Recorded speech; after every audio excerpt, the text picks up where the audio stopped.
नासा छोड़ा न तो कहो हरिया के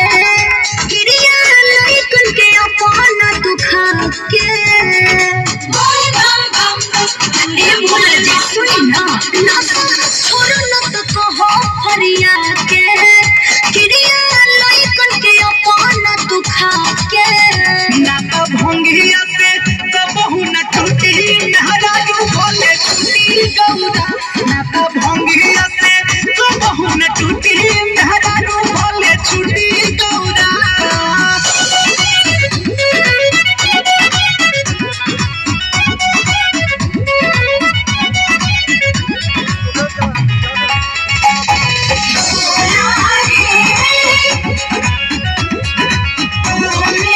अब न सहल जाला योती हो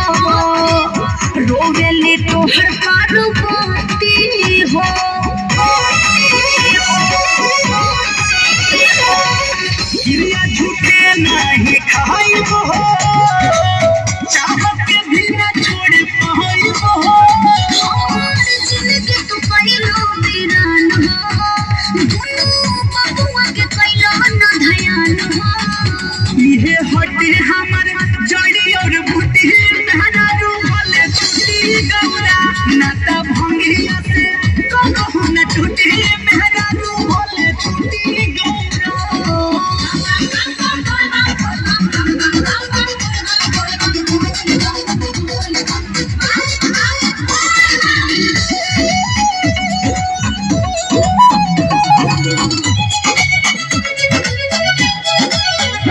हंसता टोला मोहल्ला हो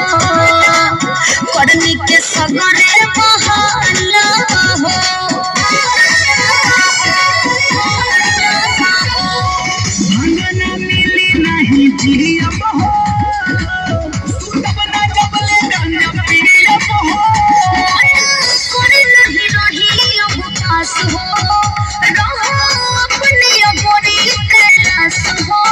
भोले छिल मत तू सिलियब कुटी मेहरा रू भोले छूटी गौरा ना त भंगिया से कबहू न टूटी मेहरा रू भोले छूटी गौरा छोड़ा न तो कहो हरिया के गिरिया लइकन के अपन दुखा के ना त भंगिया से कबहू न टूटी मेहरा रू भोले छूटी गौरा ना त भंगिया